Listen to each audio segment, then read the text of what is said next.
اما الدور فقط سکنت، جو تم گھر چھوڑ کر گئے تھے نا وہ خالی نہیں ہے، تم تو چلے گئے اور گھر چھوڑ کر گئے تھے. اما الدور فقط سکنت، وہ خالی نہیں ہے، اس میں دوسرے آ کے رہنے لگے ہیں. اما الازواج فقط نکحت، جو ازواج تم نے چھوڑے تھے، اسپاؤس، مرنے والی عورت ہے تو شوہر، اور اگر شوہر ہے تو زوجہ، کہ وہ اسپاؤس جو تم نے چھوڑے تھے نا فقط نکحت، وہ بھی تنہا نہیں ہے، انہوں نے دوسری شادیاں کر لی ہیں. اما الاموال فقط قسمت، اور یاد رکھو کہ جو مال تم چھوڑ کر گئے تھے نا وہ بھی ویسے نہیں پڑا ہوا، وہ بھی تقسیم ہو گیا. ھذا خبر ما عندنا فما خبر ما عندکم، اب بتاؤ، یہ تو وہ خبر ہے جو میرے پاس تھی، میں نے تم کو بتا دی، اب تم بتاؤ کہ تمہارے پاس کیا خبر ہے. ثم التفت الی اصحابہ، مولا نے پھر اپنا رخ کیا اپنے ساتھیوں کی طرف اور کہا اما لو اذن لهم فی الکلام لاخبروکم، اگر ان کو بولنے کی اجازت مل جائے، اس وقت تو یہ خاموش ہیں، اگر ان کو بولنے کی اجازت مل جائے نا تو یہ تمہیں بتائیں گے، لاخبروکم ان خیر الزاد التقوی، کہ دنیا سے اگر کوئی لے جانے کا سامان تھا تو وہ تقوی تھا اور اس کے سوا کچھ نہیں تھا. اچھا ذرا رکیے، یہ جو امیر المومنین نے فرمایا اس کے اندر، اس کو ہم ذرا سا اینالائز کرتے ہیں. مولا نے یہاں پر 3 چیزوں کو گنوایا ہے. مولا فرماتے ہیں جو گھر تم چھوڑ کر گئے تھے اس میں دوسرے آ کر رہنے لگے، وہ بیویاں جو تم چھوڑ کر گئے تھے ان کی دوسری شادیاں ہو گئی، یا شوہر جو تم چھوڑ کر گئی تھی ان کی دوسری شادیاں ہو گئی، وہ مال جو تم چھوڑ کر گئے تھے وہ تقسیم ہو گیا. تو امیر المومنین کس کی مذمت کر رہے ہیں؟ کیا ایسا نہیں ہونا چاہیے تھا؟ توجہ ہے، یعنی مولا کس کی مذمت کر رہے ہیں؟ کیا ایسا نہیں ہونا چاہیے تھا؟ مولا کہہ رہے ہیں کہ دیکھو جو پیچھے تمہارے افراد تھے وہ کتنے برے تھے، تم گھر چھوڑ کر گئے اس میں دوسرے رہنے لگے، ایسا تھوڑی ہونا چاہیے. جو مال تم چھوڑ کر گئے وہ تو تقسیم ہو گیا، ایسا تھوڑی ہونا چاہیے تھا. تو کیا ہونا چاہیے تھا؟ یعنی اس گھر کے اندر دوسروں کو نہیں رہنا چاہیے، اس مال کو تقسیم نہیں ہونا چاہیے. فقہ کے اندر ایک پورا چیپٹر ہے میراث کا جس کو کہا گیا نصف علم، کہ میراث کے چیپٹر کو سمجھنا گویا نصف علم ہے، نصف دین ہے. تو یہ سب کس لیے؟ پروردگار عالم ارشاد فرماتا ہے کہ دیکھو اس کا اتنا حصہ ہوگا، اس کا اتنا حصہ ہوگا، یہ مال اس طرح سے تقسیم ہوگا، یہ مال اس طرح سے تقسیم ہوگا. گھر ہے تو گھر کو اس طرح سے تقسیم کیا جائے گا. کیا پروردگار عالم نے کوئی نظام نہیں رکھا میراث کے تقسیم کرنے کا؟ رکھا تو ہے.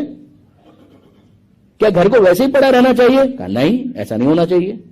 کیا مال کو تقسیم نہیں ہونا چاہیے؟ کہا مال کو بھی تقسیم ہو جانا چاہیے. اچھا وہ تم تو اس دنیا سے چلے گئے تو وہ جو پیچھے بیوائیں ہیں کیا ان کو دوسری شادی نہیں کرنی چاہیے؟ سب کو چھوڑ دیجئے، خود امیر المومنین نے، یعنی وہ زوجہ کہ جس کا کوئی مثل نہیں ہو سکتا ہے، جناب سیدہ فاطمہ زہرا سلام اللہ علیہا،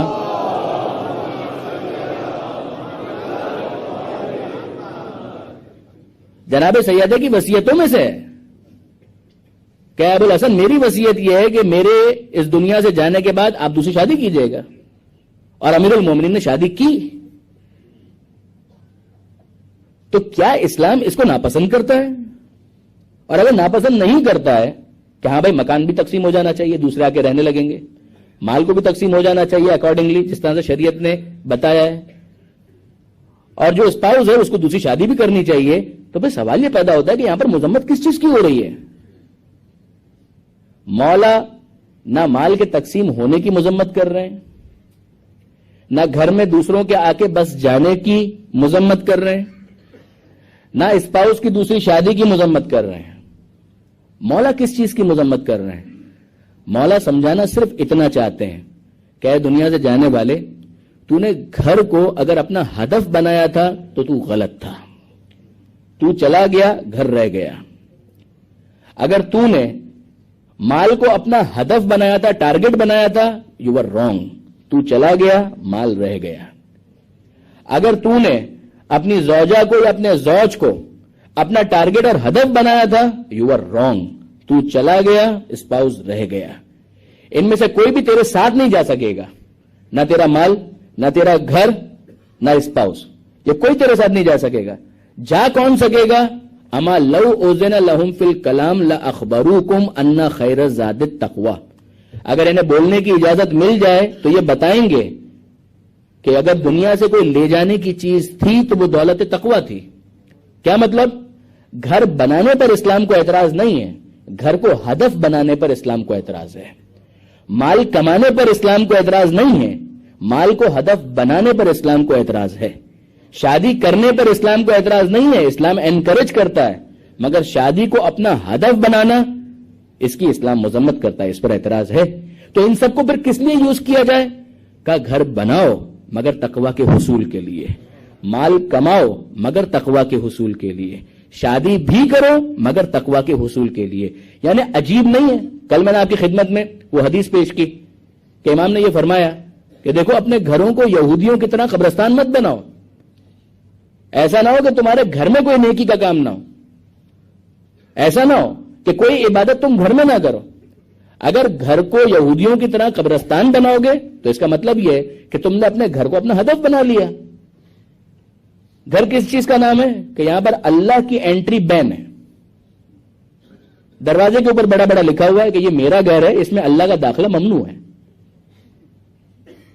اللہ سے ہم امام بارگاہ میں مل کر آئے، مسجد میں مل کر آئے، تو اب یہ گھر ہدف ہو گیا، اب یہ گھر ٹارگٹ ہو گیا، اب یہ گھر تقوی کے حصول میں مؤثر نہیں ہے، دولت تقوی کو حاصل کرنے کا ٹول نہیں ہے۔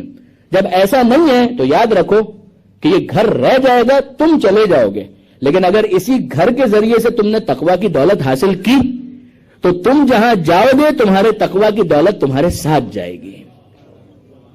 مال تم نے کمایا، اسلام کو کوئی اعتراض نہیں، مگر اگر تم نے اپنے کاروبار کی جگہ پر بڑا بڑا لکھ دیا ہے کہ اس پوائنٹ کے بعد اللہ کا داخلہ منع ہے، جو کچھ بھی معاملہ تھا وہ باہر تھا، ہم مسجد میں اللہ سے مل کر آئے، ہم امام بارگاہ میں امام کو خوش کر کے آئے، اب یہاں پر ہم حلال کمائیں حرام کمائیں یہاں پر ہم سے بحث نہ کی جائے، یہاں پر یہ کوئی ڈسکشن نہیں ہوگا۔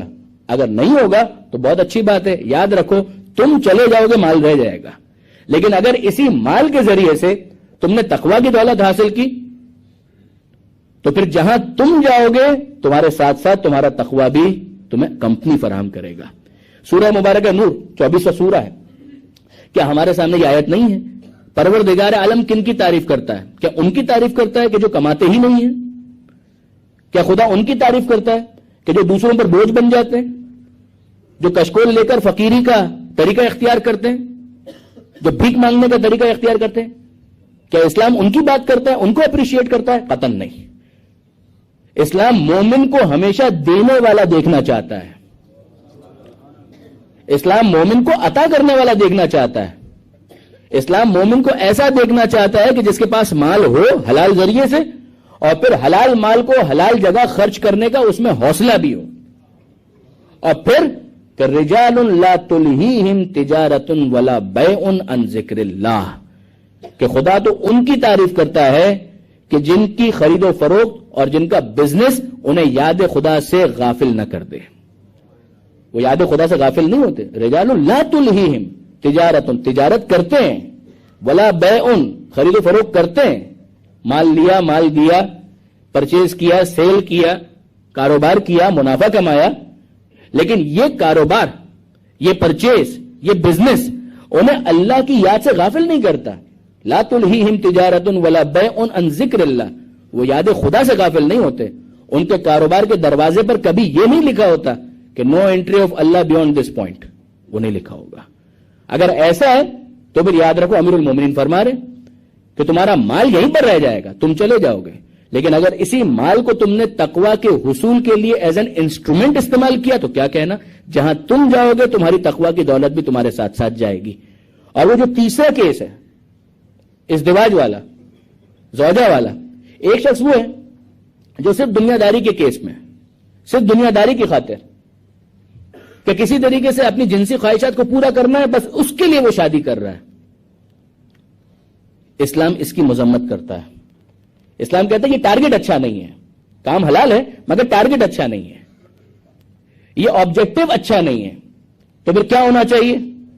اسلام کہتا ہے اس اسپرٹ کو کیوں فراموش کرتے ہو کہ من تزوج فقد احرز نصف دینے، کہ اگر کسی نے شادی کی تو وہ اس حدیث پر غور کرے کہ اس نے گویا اپنا آدھا دین بچا لیا.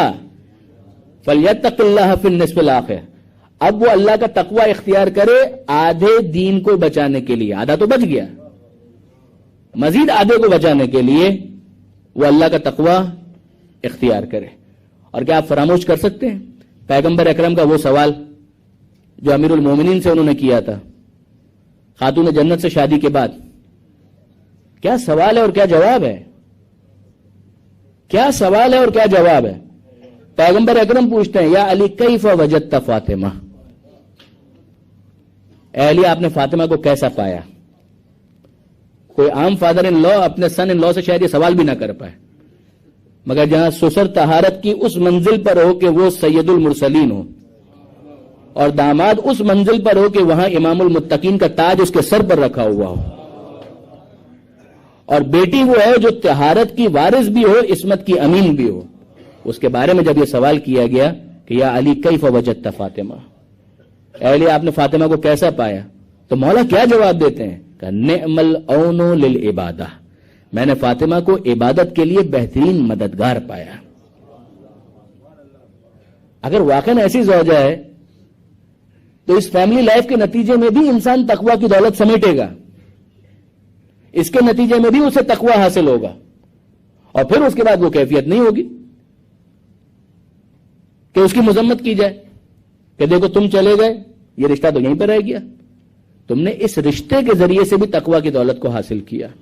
وہ جو آقا متحری فرما رہے ہیں احادیث کی روشنی میں کہ دنیا مزرعۃ الآخرہ, دنیا آخرت کی کھیتی ہے, یہاں پر تمہیں بہت کچھ محنت کرنا پڑے گی تاکہ تقوی کی دولت کو حاصل کرو. ہارویسٹ کہاں کرو گے؟ وہاں پر. وہ فصل لہلہاتی ہوئی کہاں نظر آئے گی؟ وہاں پر. اس کے نتائج کہاں پر ملیں گے؟ وہاں پر. وہاں پر اگر تم سکھ چاہتے ہو تو یہ سارے کام کرو, اور اگر ایسا کر لیا تو پھر دنیا بری نہیں ہے, پھر دنیا بہت اچھی ہے, پھر دنیا کی مذمت نہیں کی جا سکتی, پھر دنیا کو کنڈیم نہیں کیا جا سکتا, پھر دنیا بہت